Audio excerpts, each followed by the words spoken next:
Hey guys, it's JJ. Welcome back to the Laredo State Dynasty. We just started into the season. Actually, we're halfway through the season already. We are 3-3. We won the first 3 games and then we lost the last 3. And that is actually due to an injury to our lead running back, John Suarez. And now we don't really have a real feature back anymore, and that hurt us a lot. So you're going to see a new offense today. But first up, for the first game, we have a couple of visits here. Manu Maldonado is going to visit 6'5", 252, an edge rusher out of Cedar Hill, Texas. 87 acceleration with 81 strength and 82 power moves. That's a real threat around the edge, I'd say. And then we've got George Fuentes, a safety out of Allen, Texas, 6'2", 196, one of the lighter safeties, 92 speed, 88 acceleration, 77 zone coverage, which I'd say right off the bat is actually pretty good. So hopefully we'll have him on the team. And then for the first game, we're gonna see the Louisiana Raging Cajuns. They do have a few really good players on the team. Top 3 players are a running back, a tackle, and an edge rusher. There's also a corner and a couple guards at the top of this roster. Louisiana has a 6'2", 190 quarterback, a former 2-star out of Baton Rouge, Louisiana. Daniel Beal is a very accurate quarterback with 87 throw power. So a little bit on the weaker side there, and 76 speed, so not the fastest, but Beal should be a very solid field general, game manager type quarterback. Elijah Davis is the best player on this team. He looks real good. The 92 break tackle, 88 spin move, 94 juke move. Kid can evade tacklers like nobody else's business. He's also a pretty good receiving back, and he has some power. He can also break some tackles with a stiff arm or truck people. Top receiver on this team, Earl Hajrullahu, wears number 80. Hajrullahu has decent route runnings, but that medium route running is actually pretty horrible. The other ones are fine. Catching ratings in the mid 80s to 90. And 92 speed, 85 acceleration. So this is the number 1 receiver, and the number 2 receiver is Walt Stump, 6'5", 185, an incredibly slim but very tall receiver. Stump is a decent route runner with actually pretty bad hands, honestly, in the mid 70s. That's not great, but 91 speed at least. The Louisiana O-line looks like this. They have a really good O-line. This is the strength of their team, the O-line and the running back.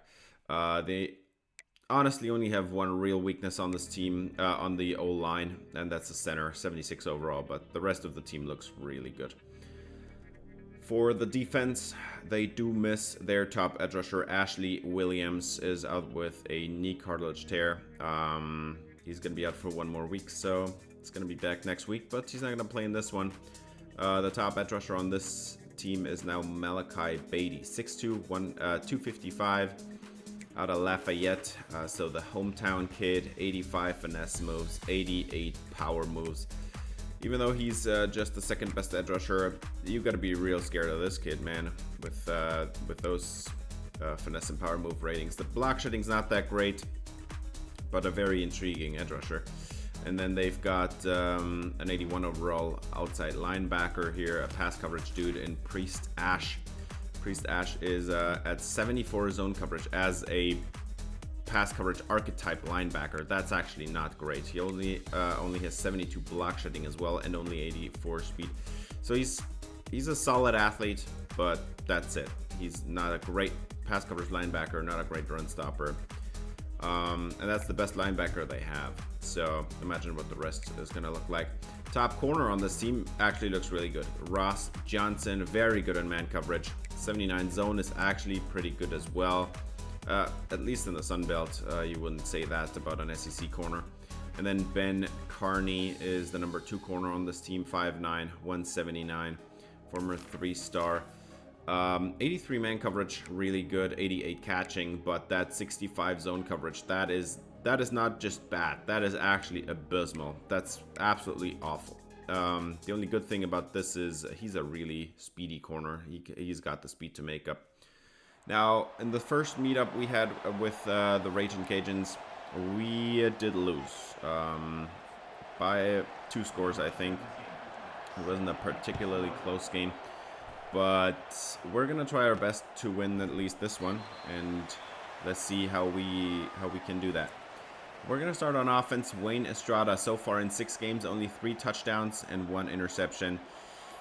We are gonna change up this offense. We ran it a lot in the first 6 games, and that worked out pretty well in the first 3 ones, and then John Suarez got injured, and then I still continued to run it, and it did not work out because we do not have a feature back on this offense. So today you're gonna see a lot more throwing. We gotta utilize this receiving core, even though we don't have a great one. We're gonna try, and just like that, we're already across midfield. 1st and 10, play action shot for Estrada, and wide open. That's Johnny Machado into the end zone. That's gonna be a touchdown, Ocelots. And Laredo State takes a 7-0 lead right off the bat. That was a pretty solid drive to start off the day. And now we're gonna give the ball to the Raging Cajuns. Let's see what Louisiana can do. And they're going to go play action shot as well. And wide open behind the defense, as Hajrulahu. And he is behind the defense. 74-yard touchdown. Louisiana ties up the game at 7. And the weakness keeps popping up. It's the safety duo. We have the weakest safety duo in the Sun Belt. And that is really bad. Now we're going to run it 9 yards with Tavares Cerdeño, and now we're gonna have a play action shot lined up for Estrada. He's gonna reset his feet and get his man. It's Juan Rivero with a 1st down at across midfield. 1st and 10 now from Estrada. Cerdeño's the back, 11 personnel, trips to the left, and we're gonna hand it off to Cerdeño, and he's actually got some room here. Gets 8 yards out of the play. And just like that, we're in field goal range. 1st and 10 from the 24. We're going to hand it off to Cerdeño again. And he's going to cut it back to the middle. And he has a nice rushing lane there, executed by our offensive line. We start the 2nd quarter now. It's a tie game at 7, but we're standing close to the end zone here. And Vela, he's going to fall ahead for the 1st down on the drag route there over the middle. And now 1st and goal from the 3-yard line. We're going to go goal line personnel. 1 receiver, and they forgot to cover him. It's Jaquez Lara. Goal line personnel. They had everybody around the center, and nobody saw that there is actually a receiver out there. They completely forgot to cover him, and Lara gets the touchdown. It's 14-7, and now Louisiana gets the ball back. They're going to start their drive at the 37. As Beal has another man wide open behind the defense. This time it's Stump, and they cannot catch up to him. This time it's a 63-yard touchdown, and Louisiana ties up the game again. After 2 carefully executed drives, Laredo State takes the lead twice, and they give it up with a big play touchdown to Louisiana twice. So now 8 minutes left in the 2nd quarter. Let's try to get back in front here. 7-yard gain for Juan Rivero on the play. 11 personnel. Cerdeño is the back, but they're going to throw it. Slant. Lara caught. 1st down, 8 yards. And they're going to move the sticks on that one. The passing offense is showing up, and so far it's been working. Let's see if they can keep it up, but this time they're going to hand it off, and Estrada gives it to Tavares Cerdeño, who has a very nice run. Great blocking there. 1st and 10 now, 6 minutes on the clock, and Estrada has a man behind the defense. That's gonna be a touchdown. It's Jesus Herrera, a running back, a loose behind the defense, and the Laredo State Ocelots go and take the lead again. It's 21-14. Now let's see if we can stop them from having yet another big play touchdown. But it's not gonna happen like this, man. We cannot allow these massive plays all the time. 24-yard run for the Raging Cajuns, and now they go twin tight end set, and they are gonna keep it with the quarterback, and Beal goes down. That's gonna be a punt. 1st punt forced in this entire game. 3.5 minutes on the clock for Estrada, and he's got a 1-on-1 behind the defense. and that one's going to be incomplete. Alfonso LaRoque with the pass breakup. So 3 and out for Laredo State, and they give it back to Louisiana, and that one's caught by Hajrullahu. Man, a great catch, but should have been broken up, man. The corner was right there. 2 minutes and 2 seconds on the clock, and Beal is going to throw it on the comebacker, and that's caught by Hajrullahu again, and just like that, he's over 100 yards on the day. What a catch at the sideline. 1:56 on the clock, and Beal is moving this offense down the field, and they've got their tight end there set up 8 yards over the middle on the dump off. Beal very efficient so far. 2nd and 2, about a minute and a half on the clock, and this is yet another catch for Hajrullahu. He moves the chains again, and yeah, Beal so far 11 for 11, no incompletions, and this one's gonna be complete as well, and into the end zone goes Stump. That's a touchdown. Louisiana ties up the game at 21. And again, we allow way too much space to operate for this Louisiana offense, man. How can a quarterback be perfect on the day going into halftime, man? We still got about a half minute on the clock. Let's try to do something with it. Chris Cardoza starts us off on the right foot, 27-yarder, and move the chains all the way to midfield. 1st and 10, 28 seconds on the clock, and Estrada snaps the ball. He's gonna throw it over the middle, and that one's on the crosser there for Cardoza. And just with 2 plays, Cardoza gets us down to the 12-yard line. Clock is stopped because he got out of bounds. 20 seconds on the clock. Estrada is gonna scramble, and he does have a man. No, it's intercepted. Cornerback saw it coming. The corner that was covering Johnny Machado, he peels off the coverage, and Estrada just laid it a little bit out to front there. Ball's intercepted, and the half is over. We're going into halftime tied at 21. Man, what a game so far. 3 passing touchdowns for each team, but it's a little bit too easy for Louisiana so far. And they are going to get the ball to start off the second half. Getting kind of confused there. A 9-yard gain for Davis.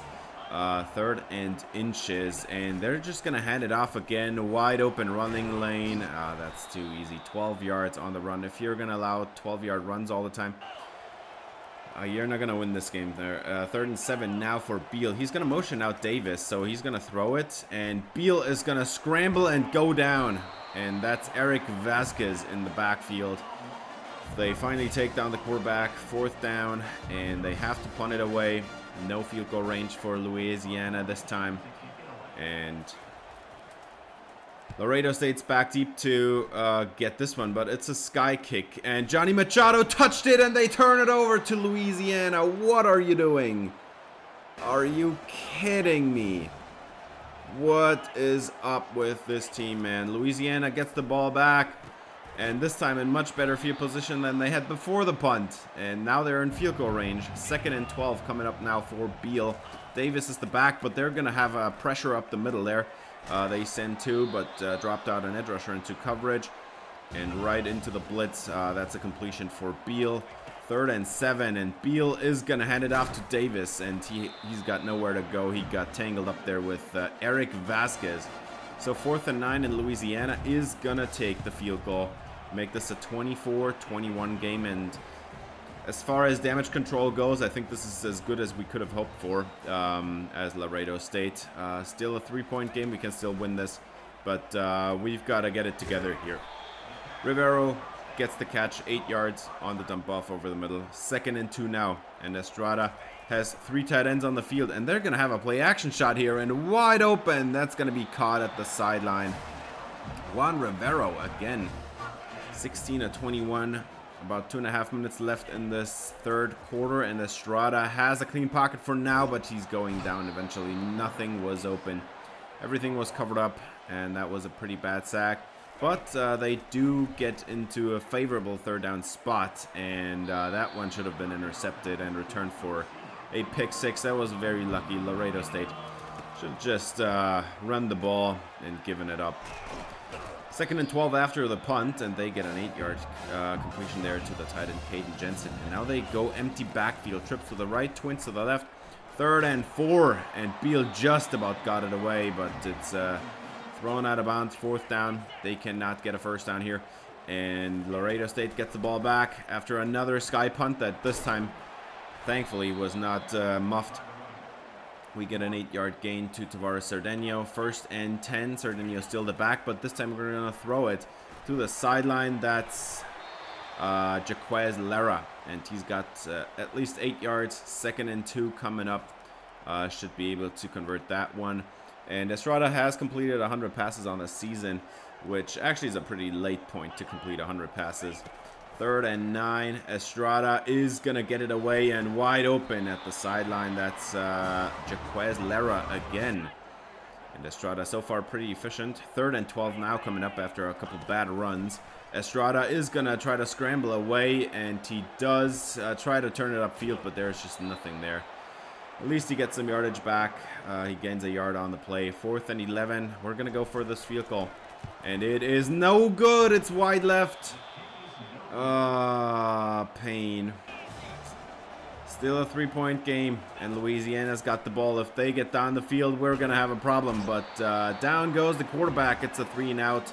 That's Jose Castillo, the middle linebacker, on the blitz. And at least we forced the punt, and we're going to get the ball back with pretty great field position as Estrada takes the field with the offense again. They're going to have a play-action bootleg here for Estrada, and this one's going to be tipped and caught by Rivero. Was intended for Lara down the field, but the underneath corner deflected it up in the air, and Rivero had the chance to catch it. Now Lara, over the middle, he gets an 11-yard gain.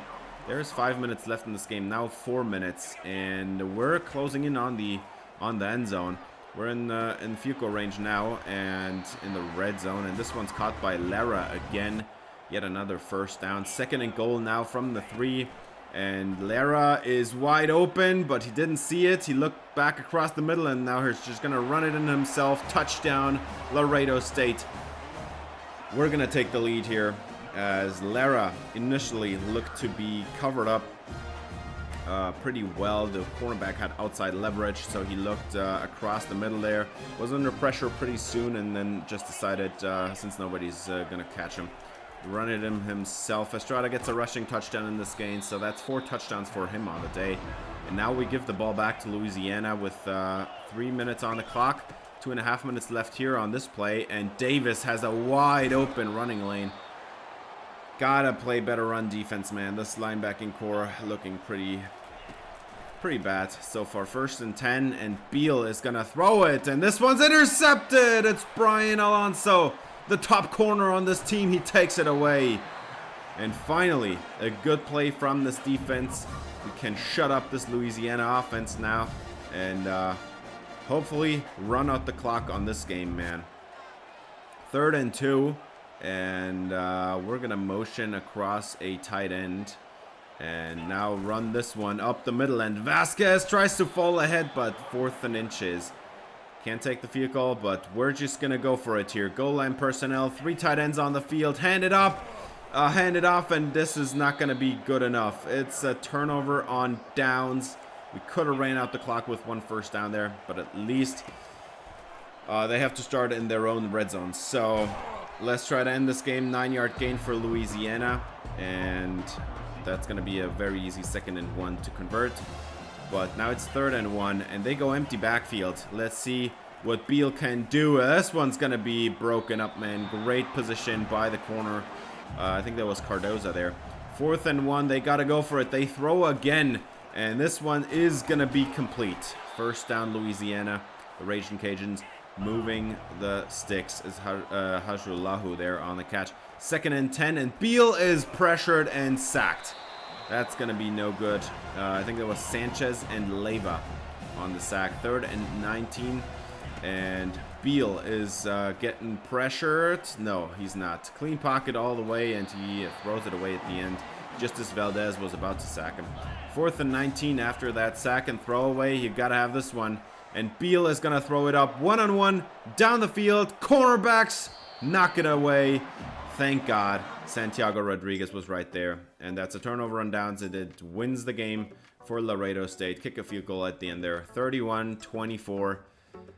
That was a pain to play this game. Wayne Estrada had a pretty solid day through the air. But receivers have to do a little bit better of a job. And oh man, the defense again with 2 deep touchdowns allowed there. Just making it too easy on these Sunbelt teams here. Now, overall, I'd say we should have won this game by multiple scores. We had the goal line interception just at halftime. We had the missed field goal at the end. We had the 4th down where I went for it because I wanted to end the game and we didn't get it. That's exactly what I meant when we don't really have a feature back anymore. We don't have a do-it-all back. We went 3rd and 2. We went with our power back. He didn't get it. 4th and inches. We do it with our receiving back. Can't get it done either. That's why we miss John Suarez. And yeah, yet again in this game, a few drops for the receivers. We allow the other team to complete like, I don't know, 85% of their passes, or maybe even 90, I'm not sure. Tough game, but we did come out with the win in the end. Defense finally showing up in the 4th quarter there with a few big time sacks. Very important stuff to get in the backfield there at the end. Leyva with 1.5 sacks. Vasquez got it there. Jose Castillo on the blitz. And the interception by Brian Alonso, man, was so important. And we also do have a recruiting win come out of this. Manu Maldonado, he's going to commit to from Cedar Hill, Texas. He's going to commit. And then we've got George Fuentes from Allen, Texas, just a few kilometers down the border. And 2 more players completing this team. I hope we can get recruiting done soon. We're not far away. There's just a few more players we want to get. And that should do it then, hopefully. Maldonado is 6'5", 252, a massively big edge rusher with 82 power moves, 87 acceleration, and 81 strength. So right off the bat, he's going to be very athletic around the corner there.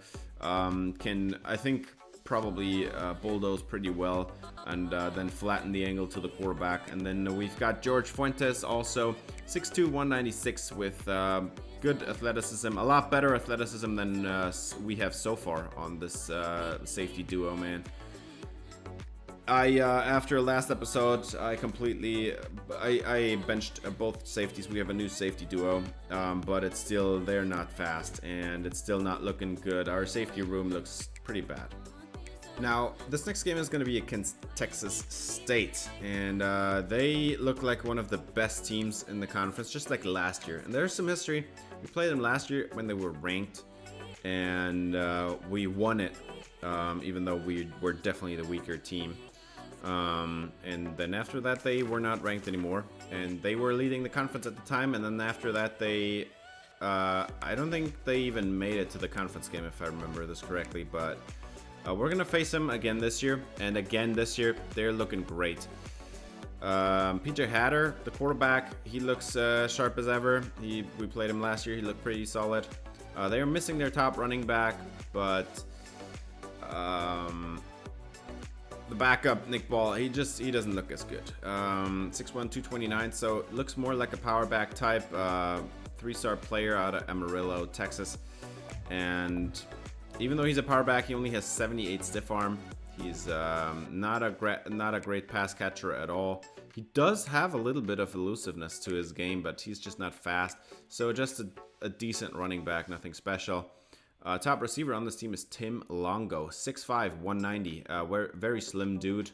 For his size, he should more like he should have like 220, maybe 230, maybe even 210 might be too slim. But this kid's 190, so don't know how he's gonna hold up. But he has great hands and he's a lot of speed, 96 speed, and those catching ratings, man. I think he had like 99 catch traffic or something.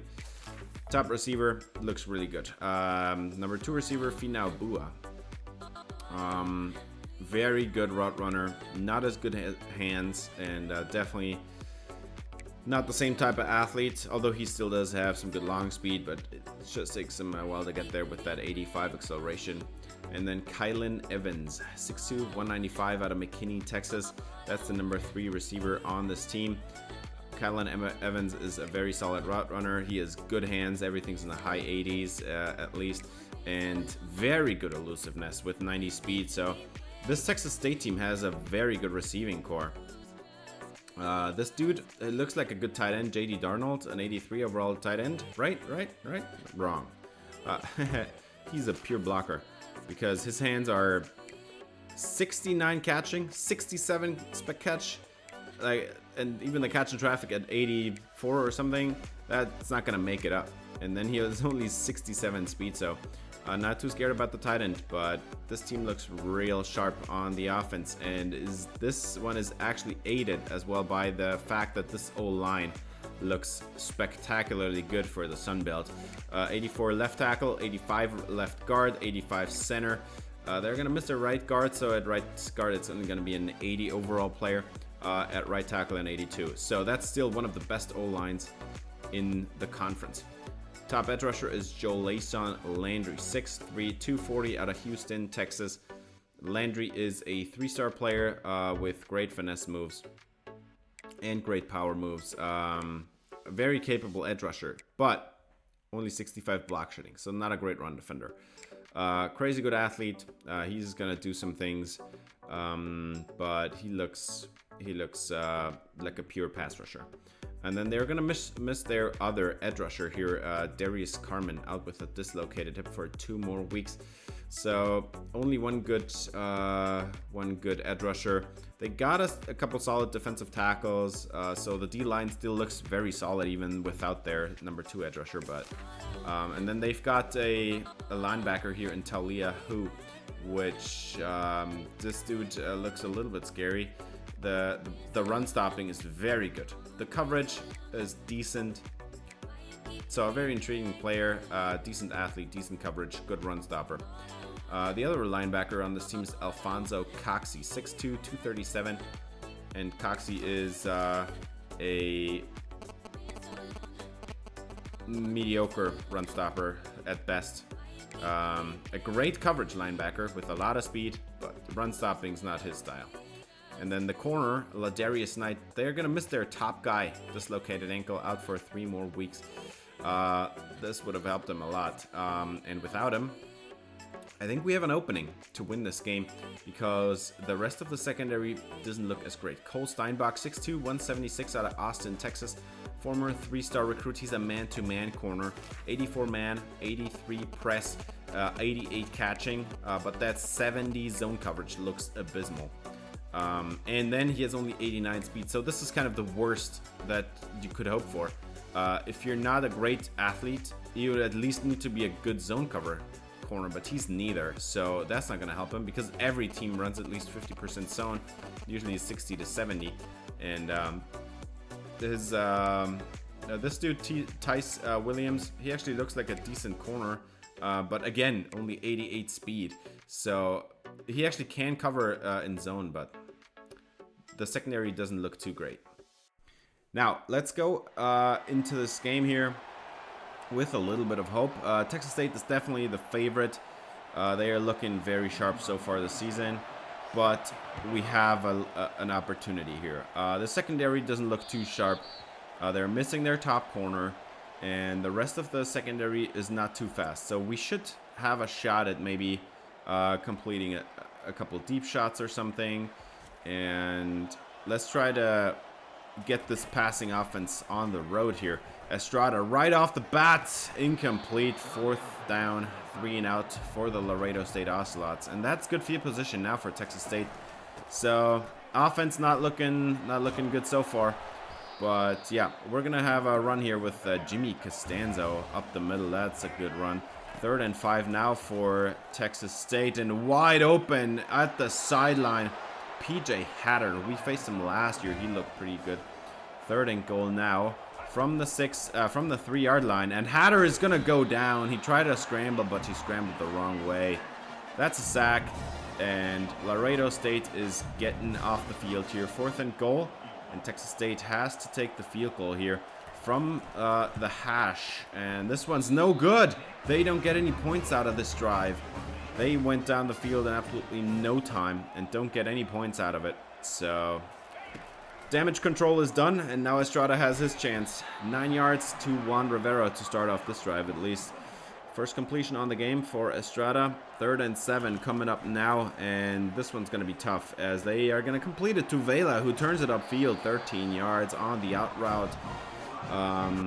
Great completion. 1st and 10. Cerdeño's the back. They go close bunch, but this is going to be a pass, and wide open is Johnny Machado.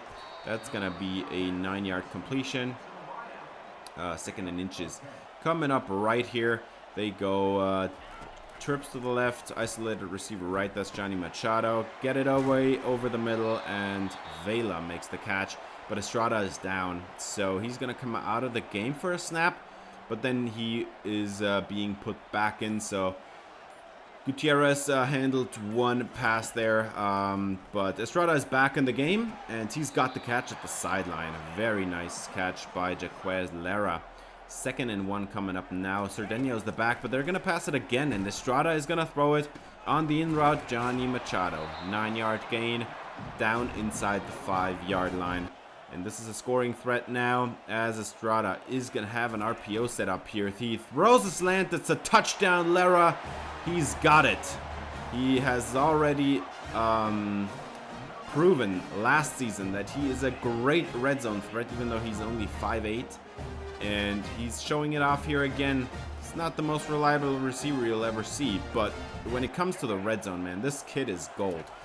So 7-0, and Texas State gets the ball here, and that's a 9-yard gain on the bubble screen.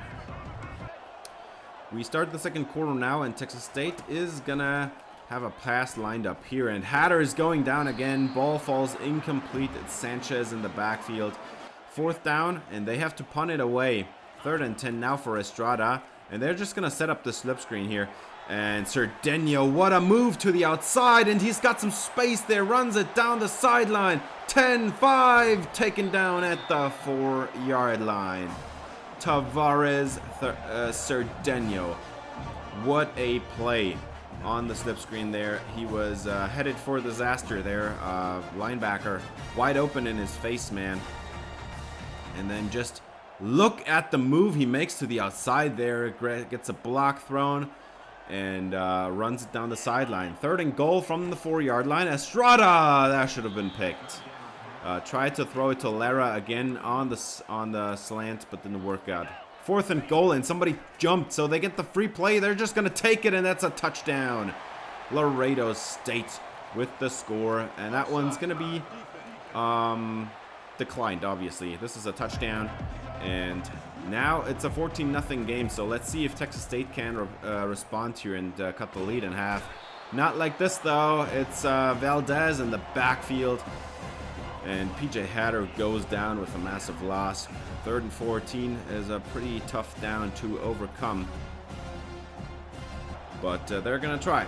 3rd and 14, PJ Hatter. He's got pressure coming in, and he goes down again. Yet another sack. It's Ronaldo Sanchez in the backfield. And Hatter loses 8 again. Nothing open. 4th and 22, and that's great field position now for Laredo State. They get the ball back. 7 minutes in the second half, in the second quarter, and Cerdeño this time not as lucky on the slip screen. He loses yardage. And that's going to be a 3-and-out for Laredo State. The Ocelots go back to defense again, and Hatter is going to throw it here. 3rd and 7, and he throws it shy of the sticks. That was a bad call. 3-and-out for Texas State, and we get the ball back. Estrada, incomplete on the attempt to set up a slip screen. Can't get it off. 4th and 3, and somebody jumps. They were not even going to run a play, but take the free play all day. That one's going to be incomplete for Machado, but somebody jumped. That's going to be a free 1st down, and we're going to have the ball still. 4 minutes and 10 seconds on the clock as Rivero is wide open, and that's a 22-yard gain, and Laredo State is in business again. 3.5 minutes on the clock. Now got to work with the with the time management here. Estrada throws it to the flats. That's not the flats. That's a little bit further down the field. I thought it was going to be intended for Rivero, but instead Lara is going to make the catch on the comeback there. 2 minutes and 45 seconds on the clock. Run it. 3rd down and 1, and this one's no good. Logan Brantley in the backfield. That's the good linebacker we talked about earlier. 4th and 3. We're gonna risk it here. Estrada's got his man. Rivero makes the catch, and now we're at the 2-minute warning. Again, yet another 4th down call that was very risky, but it works out because we get the touchdown. So the play calling was justified. It's Cerdeno in the end zone. Laredo State is up 21-0. As Texas State, they really need to get something going, man. They have this great receiving core, but so far the pass rush has been overwhelming them, even though they have a really good O-line. PJ Hatter has about 1 minute and 15 still on the clock, and he's just going to take off, get the 1st down here. And let's see what Texas State can do with 1 minute and 12 seconds on the clock. They take their first time out there, and Hatter is just going to take off again. And he's got yet another great opportunity to run. That's an 18-yarder. 1st and 10 from the 34. And Texas State is going to dump it off over the middle. Hatter is just, they are so conservative. Not taking any deep shots here. 2nd and 3. Hatter still has 51 seconds on the clock. Still more than enough to get a touchdown. Hatter is going to run again. And that's a huge gain again. That's got to be like 21 yards or something. 3rd and 8 now. Very tough 3rd down. And Hatter is going to throw it out the back of the end zone. That's going to be incomplete. 4th and 8. And Laredo State defense bends, but it does not break. We allow a field goal try, but it's still a 3-score game. 21-3 at halftime. Of course, if you enjoyed this video, I would appreciate it if you gave it a thumbs up, subscribe, ring the bell for notifications, as we are up by 3 scores, and I think we should be in business here, man. 3-score leads, can't give it up, but obviously the game's not over, so let's see what Hatter can do here in the second half. They get the ball first, and Texas State is going to have a massive running lane there, 12 yards, and a 1st down for, I think that was Nick Ball.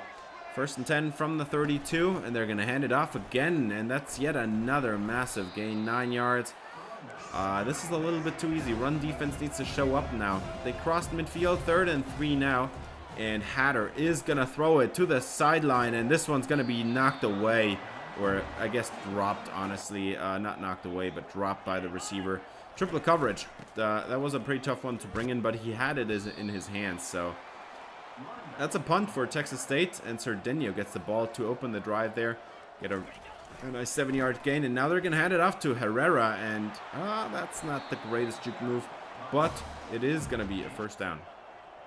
Now Cerdeno's checking back into the backfield, and he has nowhere to go. Cuts it back to the right, gets 8 yards out of the play.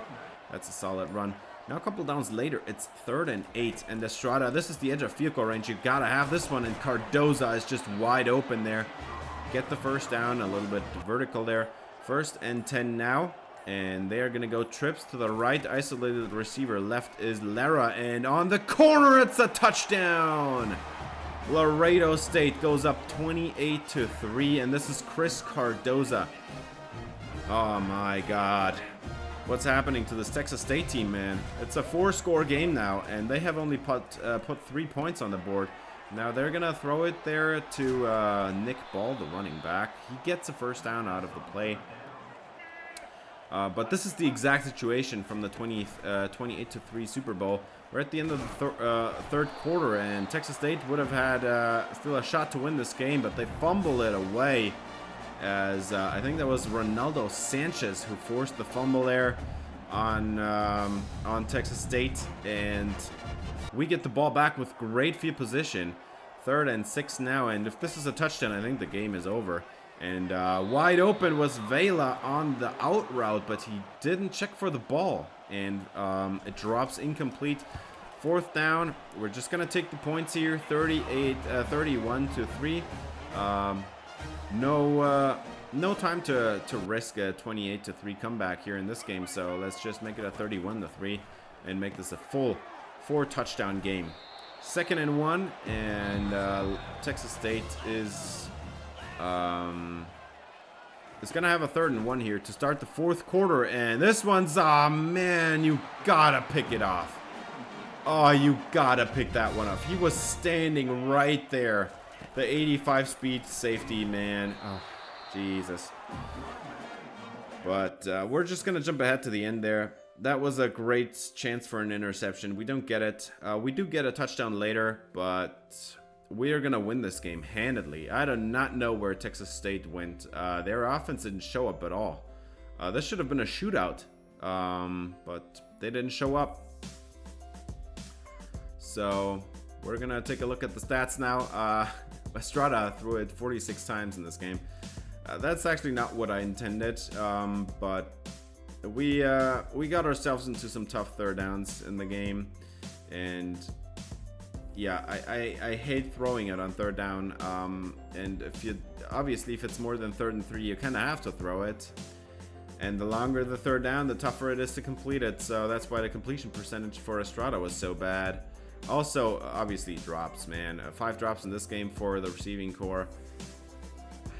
They can't stop dropping the football here. Vela with 2 critical drops. Rivero had 1. Machado. It's a sad thing. Now, it's still a great game. We still managed to win by 5 scores. So obviously, this is not a bad game, but you can't help but wonder how much better this team would have been the last few games before the Louisiana game. If the receivers were to just play a little bit better, man, we could have won a couple of those games, man. We could be maybe even ranked, I don't know, but we could be leading the conference. But at least we get a player of the game out of this one. Emmanuel Valdez gets 3 sacks, and that's probably also going to be enough for national. Yes, it is National Defensive Player of the Week. Very good game from him so far. He has not been really showing up this season. He's a 91 overall edge rusher, so you'd expect him to absolutely dominate his competition here in the Sun Belt, you know. But so far, it's not been working. Now, we do get a commit here. Manny Tercero is a receiver from Mesquite, Texas. And he's 5'10", 182. He has the deep threat tendency, but he's actually, I think, a slot receiver. With his build, he should be a pretty solid slot receiver. I don't know what the short route running is nobody's business here on this screen, at least. We can't see it, but 91 speed, 90 acceleration. At least a solid athlete. We'll see how he develops, but let's move on to the 3rd game of this episode. It's going to be UTEP, and the Miners, they are ranked 79 overall as a 1-star school. And honestly, the top of the roster looks more like a 3-star school and more like us. They actually have a pretty decent team, man.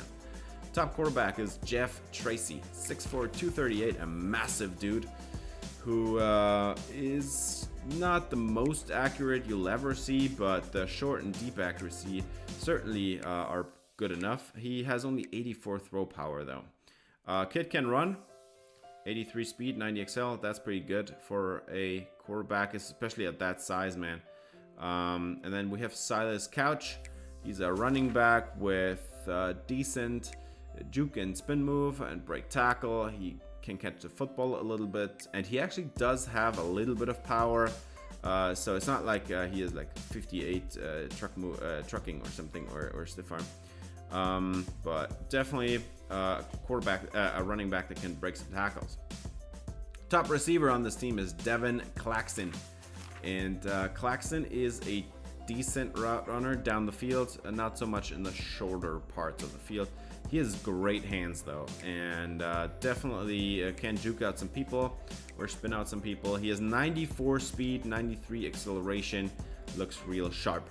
Corey Foster is the number 2 receiver on this team. He wears number 23, and Foster is a deep threat with not enough speed to be a deep threat, honestly. But like just his route running, he has good catching ratings, and he's just lacking the speed to get down the field that quickly. 88 speed, that's actually even slow compared to our corners, and we do not have fast corners at all. The UTEP Miners have a pretty decent O-line, I gotta say. The left side's above 80 overall, and they've got a right guard here at 85 overall. The only weakness is the right tackle at 76, but overall this O-line should be definitely very solid. And the only thing to mention here is that right tackle, he's gonna face Emmanuel Valdez. So you gotta imagine that Kelvin Leyva, not Kelvin Leyva, Emmanuel Valdez coming off that edge should have a field day, honestly, man. That should be very easy for Valdez against the 76 overall right tackle. Gotta win there. Now the Miners have a good edge rusher, but they're gonna miss the other one. So they have only one good man on the D-line, and their top linebacker is Dylan Brown-Turner with 75 zone coverage, even though he's a pass coverage archetype. That does not scream great linebacking situation to me. And this kid also only has 66 block shedding at linebacker. That's, even at linebacker, that's pretty low.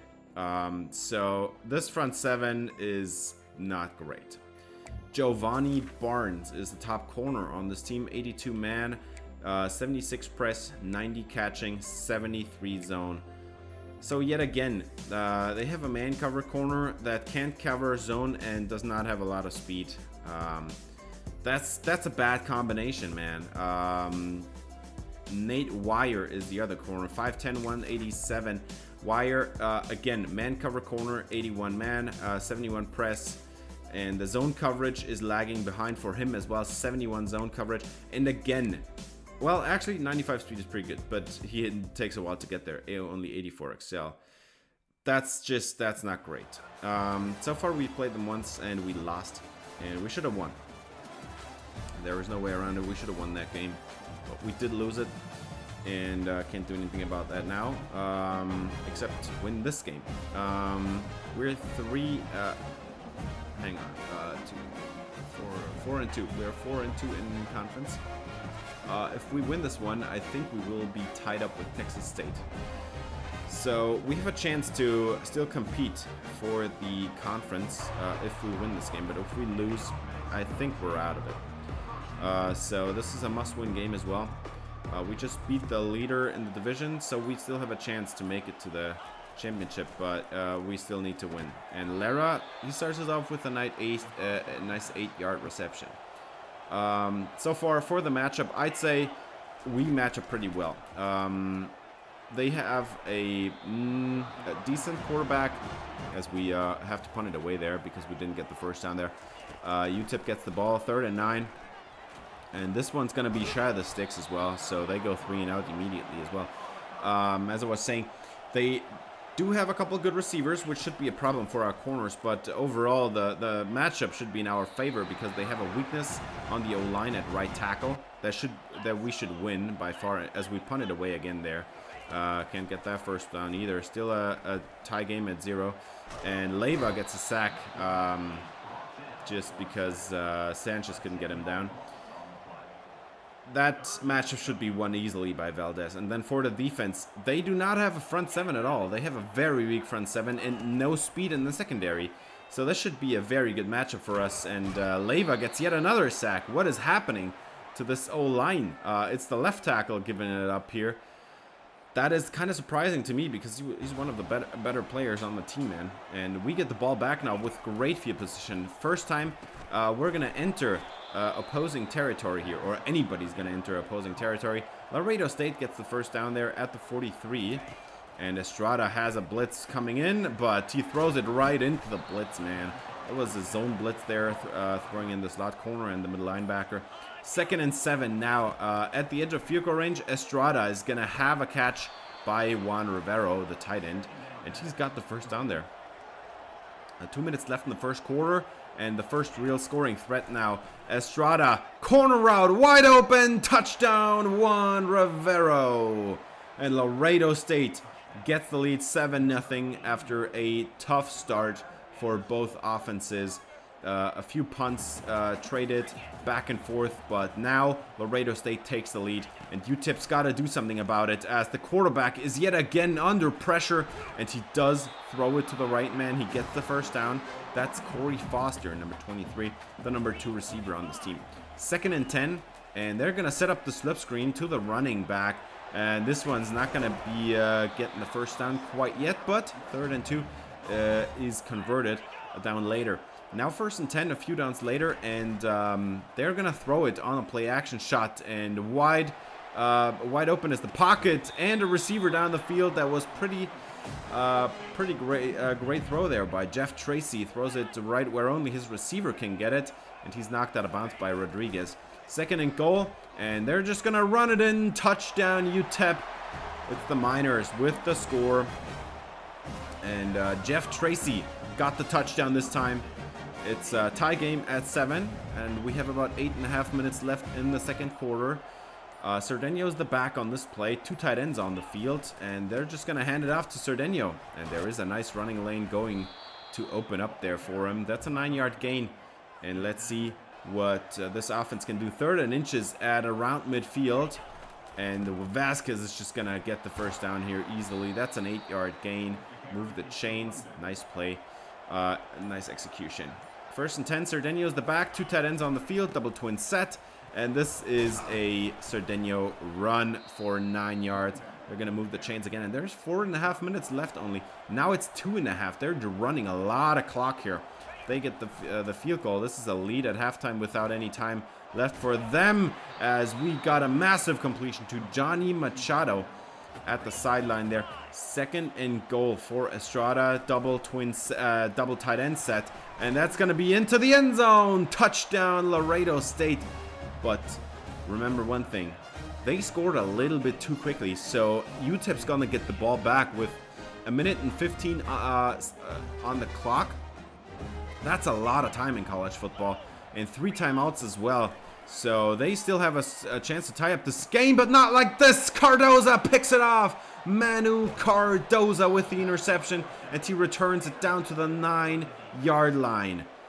UTEP Miners throw away a chance to tie up the game and give the ball right to Laredo State in their own green zone, man. 2nd and goal. Estrada has pressure coming in, and he throws it right into the blitz. Touchdown, Laredo State. Rivera with an easy score. The Ocelots take a 2-touchdown lead now. It's 21-7, as Jeff Tracy just had a meltdown before halftime there. And we're up by 2 touchdowns, even though the game could be tied right now if they had done everything right. But UTEP not looking too sharp there in the 2nd quarter. Now Laredo State has a chance to get him off the field again and finish off this game, man. But UTEP, you gotta go get the touchdown now, because if you don't, I mean, you might as well give up the game here. Jeff Tracy, he throws it to the sideline. He's got his receiver, the top dude, and gets the first down there. Now they're gonna hand it off, and there's a huge running lane and fighting ahead. That's almost 20 yards on the play, as Jeff Tracy is gonna have an 11 personnel play here lined up, and that's another run for yet again a first down. And they're gonna go hurry up now. They have a tight end lined up as the fullback, and they're gonna have a quarterback keeper called here for Jeff Tracy. What a play call. 12 yards. That was great. Nobody saw this one coming.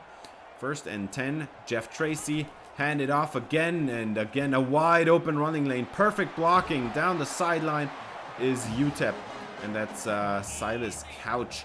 He's who's still in the backfield here on this play. They're gonna motion over the tight end turn fullback, but they're gonna run it to the other side, and maybe they shouldn't have, because that's a loss. 4th and goal, and they take the points, so it's still a 2-score lead. And now they're gonna have a chance to put some points on the board here, Laredo State. If you get a touchdown, make this a 3-score game, I think it's gonna be over. 3 minutes left in the 3rd quarter, and Estrada is gonna set up the slip screen, and he barely got it off. Cerdeño jukes out the corner. What a play. Got taken down from behind, but a nice play there. 1st and 10 for Estrada, and he's gonna throw it to his tight end, Juan Rivero, who has got yet another 7-yard gain. This is a little bit too easy there. 2nd and goal now, down inside the red zone. That's a touchdown. Rivera with another score. And Laredo State is up by 3 touchdowns. 28-10, as the Miners have not been able to unleash their offense so far. And something that's been really impressing these last couple of games is Laredo State finally found a way to cancel all the deep touchdowns they were taking the last episode and against Louisiana as well. They have been able to clean that one up, man. And now we've got a 4th down here for UTEP after they got sacked there by Valdez. And Tracy's got his man over the middle, but it's incomplete, knocked away from the hit by Jose Castillo. So turnover on downs and a red zone possession right off the bat here, as we've got another catch for Jaquez Lara. 3rd and goal now for Estrada. Can they get the touchdown here? Estrada is going to scramble, and he has a man wide open at the back pylon, and he overthrew him. Oh, Estrada's a lefty, and that's why this throw was offline. He had to throw it crossbody, and Lara was wide open at the back pylon. That would have been a touchdown, but instead we're just going to take the points here. 3 touchdown game. Let's see what UTEP can do about it. Jeff Tracy standing tall in the pocket, and nobody's pressuring him. Wide open is a 23-yard gain for Jeff Tracy on a throw there. 1st and 10 with about 5 minutes left in the game, and we're going to have a Jeff Tracy scramble to his running back. That's a 1st down, man. What a play by Jeff Tracy. Timeout taken already. Actually, no timeout taken. That was a glitch from the interface, as they get yet another 1st down there, and now they're in scoring range. They got to go get the touchdown. A field goal is not going to help them anything, so this has got to be a touchdown, and they get the 1st down there with Couch. And now 1st and 10 from the 10. That's actually 1st and goal, honestly. Just another glitch. And Tracy's going to dump it off to his 2nd receiver. I think that's Corey Foster. And they're going to go hurry up. 3.5 minutes on the clock. Tracy, if you can get the touchdown, you might have a chance. And he does. It's a score. And UTEP has taken 7 points. Put them on the board. 14-point game, and now they can go onside try. They still have all their timeouts. There is still 3.5 minutes on the clock, but if you can get this onside try, the game's over, and it is. That's gonna be Correa on the catch, and this one should do it. Now, we were not able to score any points off of this onside try, so we give the ball back to them, and they had another touchdown, but it was like as clock expired. So player of the game is actually Juan Rivera with 3 touchdowns on the day. He basically won the game single-handedly. He had a great game. Tracy, I mean, he did what he could, but that interception before halftime, that killed him. They would have been in the game all the time, I think, if he hadn't thrown that interception. If they had gotten just a field goal out of that one, I think this game would have been very close to the end. But that interception made it a 2-score game, and then we eventually made it a 3-score game, and then we just ran out the clock as well as we could.